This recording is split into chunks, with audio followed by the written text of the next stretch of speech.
ایک بار حضور اکرم صلی اللہ تعالی علیہ وسلم مسجد نبوی سے باہر نکل کر جا رہے ہیں. توجہ میرے عزیز ہو، اخلاق کہاں دکھانے چاہیے اور ہماری بات چیت کے انداز ہمیں کہاں ہونا چاہیے میں آپ کو بتاؤں. حضور تشریف لے کر جا رہے ہیں، صحابہ اکرام کھڑے تھے، حضور کے اطراف مدینہ طیبہ کی ایک بوڑھی خاتون جس کا ذہنی توازن کھویا ہوا ہے، یعنی وہ دماغی طور پر ڈسیبل ہے، اور وہ آئی جا رہی تھی. لوگ جب بھی اس کو دیکھتے راستہ کاٹ لیتے، وہ جس کو بھی پکڑتی تھی سنانا شروع کرتی تھی، جو منہ میں آئے بکنے لگ جائے، اور لوگوں کو تنگی محسوس ہونے لگتی. صحابہ نے دیکھا کہ یہ عورت آ رہی ہے، حضور کی طرف آ رہی ہے، سب نے حضور صلی اللہ علیہ وسلم کو گھیر لیا، اس کا راستہ روکنے کے لیے. اب آئے گی اور نبی کریم صلی اللہ علیہ وسلم کے پاس اگر زبان درازی کرنے لگ جائے، پاگل عورت ہے، اور بک بک کرنے لگ جائے، حضور پاک صلی اللہ علیہ وسلم کے ادب میں کہیں کمی نہ آ جائے. صحابہ کا یہ ہمیشہ اہتمام رہتا. حضور اکرم صلی اللہ علیہ وسلم نے دیکھا تو صحابہ سے کہا ہٹ جاؤ، اس کو آنے دو، ہٹ جاؤ، اس کا راستہ چھوڑ دو. صحابہ نے کہا یا رسول اللہ صلی اللہ علیہ وسلم، اس کا ذہنی توازن ٹھیک نہیں ہے، دماغی طور پر وہ عورت ٹھیک نہیں ہے، وہ آئے گی اور لمبی باتیں کرتی ہے، لا یعنی باتیں کرتی ہے، کہیں آپ کی شان پاک میں کوئی گستاخی نہ ہو جائے. صحابہ روک رہے تھے، حضور پاک صلی اللہ علیہ وسلم نے سختی سے فرمایا، ارشاد فرمایا ہٹ جاؤ، اس کا راستہ چھوڑ دو، مجھے پتا ہے پورے مدینے میں اس کی کوئی نہیں سنتا، میں بھی نہ سنوں تو وہ کس کو سنائے گی، اگر میں بھی نہ سنوں تو وہ کس کو سنائے گی. یہ میرے مصطفیٰ کریم صلی اللہ تعالی علیہ وسلم کے دربار عالی جاہ کی وہ بلند اخلاق کریمانہ کی ایک مثال ہے، جس کو خود میرے آقا نے فرمایا بعثت لأتمم مکارم الاخلاق.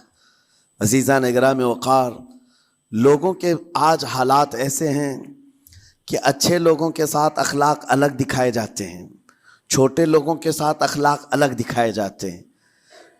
سٹیٹس کا آدمی ہو تو اس کے ساتھ ملنے کے طریقے الگ ہیں، اور غریب کوئی آ جائے، فقیر کوئی آ جائے تو اس سے ملنے کا انداز الگ ہو جائے. یہ نہ ہو، یہ ہم سب کے لیے نصیحت ہے. اسی ممبئی کی سرزمین پر میں آپ کو بتاؤں، ایک ماہم شریف میں بزرگ حاجی صاحب ہوا کرتے تھے، آج سے تقریباً 10-12 سال پہلے کی. وہ کئی لوگوں سے ایک سوال کرتے تھے پکڑ پکڑ کر کے کہ میرا ایک سوال ہے، آپ جواب دیں گے، میرا ایک سوال ہے. کئی علماء سے انہوں نے پوچھا، مجھ سے بھی انہوں نے، جب میں نیا تھا مصر سے پڑھ کر کے آیا تھا، میرے پاس آ کر کہا کافی سالوں سے میرے ذہن میں ایک سوال ہوتا ہے، میں آپ سے بھی پوچھنا چاہتا ہوں. کہا بتائیے کیا ہے. کہا میں حضور سرکار مجاہد ملت رحمت اللہ علیہ کا مرید ہوں. علامہ حبیب الرحمن مجاہد ملت، رئیس اعظم اڑیسہ، جن کے خدمات جلیلہ آج ہو سکتا ہے نئی جنریشن کو نہ معلوم ہو، ان کا لقب ہے مجاہد ملت، جنہوں نے سنیت کی بقا کے لیے اپنا تن من دھن سب قربان کیا تھا. وہ مجاہد ملت عظیم بزرگ ولی کامل ہے. فرما یہ حاجی صاحب کہتے ہیں کہ میں ایک نارمل آدمی تھا، کڑیا تھا، یعنی گھر بنانے کا کام کرتا تھا. جب وہ ممبئی تشریف لاتے تو دوڑ کر کے ہر جگہ سے لوگ ملنے آتے، میں بھی گیا تھا، اور اس وقت میں جوان تھا. حضور مجاہد ملت رحمت اللہ علیہ کی بات وہ بتا رہے ہیں کہ لوگ لائن لگا کر کے مصافحہ کر رہے تھے، مل رہے تھے.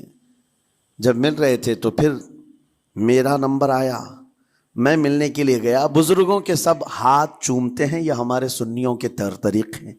ادب، علماء ذوی الاحترام کے ہاتھوں کا بوسہ لینا یہ مستحسن ہے، یہ ہمارے آداب میں سے، معمولات اہل سنت میں سے.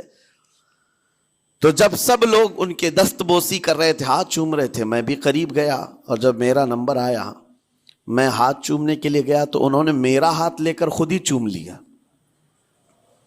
وہ بزرگ عالی جاہ ولی کامل جن کو دنیا مجاہد ملت کہتی ہے، میرا ہاتھ انہوں نے چوم لیا، اور میرے اندر ایسی پشیمانی تھی کہ میں کیا کروں سمجھ میں نہیں آیا.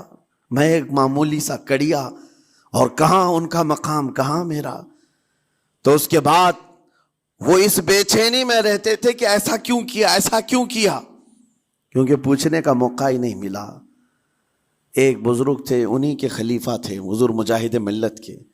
انہوں نے اس کا جواب دیا. میرے عزیزو, کیا بہترین جواب تھا. حضرت مجاہد ملت رحمۃ اللہ تعالی علیہ یہ چاہتے تھے کہ ہزاروں لوگ ہماری تعظیم کرتے ہیں تو کہیں ہمارے دماغ میں بادشاہت کا خیال نہ آئے, ہم غریب اور فقیر کا ہاتھ چوم کر اپنے نفس کی مخالفت بھی کرتے ہیں.